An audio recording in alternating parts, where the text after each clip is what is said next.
hyphenating URLs inside, or I'm sorry, hyphenating your in between your individual words inside your URL.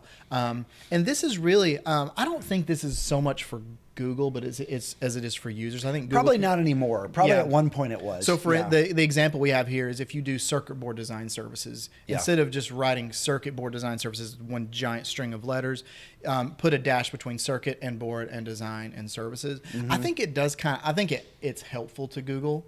I think they can obviously parse out which one the Probably word so. individual Yeah, at that words. point they probably could. Yeah. Yeah, but it just looks cleaner to have a hyphen in between so the user can look up. If they look at the URL, they can see exactly where they are. Yeah. But yeah, that's another good practice. Just if you have more than one word inside of a slug after your root URL, hyphenate in between words. A lot cleaner for the user and helpful for Google to parse it out. Yeah, and so kind of adding on to your item there about using keywords and locations. So often what we'll do if it's, we'll just push this example further, circuit board design services, Nashville TN, we would have all of those in one file name as a set of words that are each separated by a hyphen.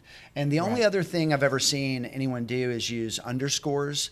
And underscores are a pretty common way of handling file naming from just sort of the world of developers and programmers. But hyphens, for whatever reason, became the dominant thing, I don't know, 5-10 years ago. It's more pleasing to look at because it's in the middle. Readable. It's more elegant to look at. Yeah, I think if you're working on any kind of technology, if you've got any technology that's running your website that is using those underscores for those, it might be accomplishing the same thing with SEO, but kind of fall flat on the usability and look a little different. And different when you're talking about a user and split-second decisions means scary. And so you don't want that. You want stuff to go down easy. So if you have some kind of weirdness or you have some limitations, talk to your web design, web developer folks and see if you can get things that look like the way you see most of the internet working when you're clicking around on websites like yours or competitors.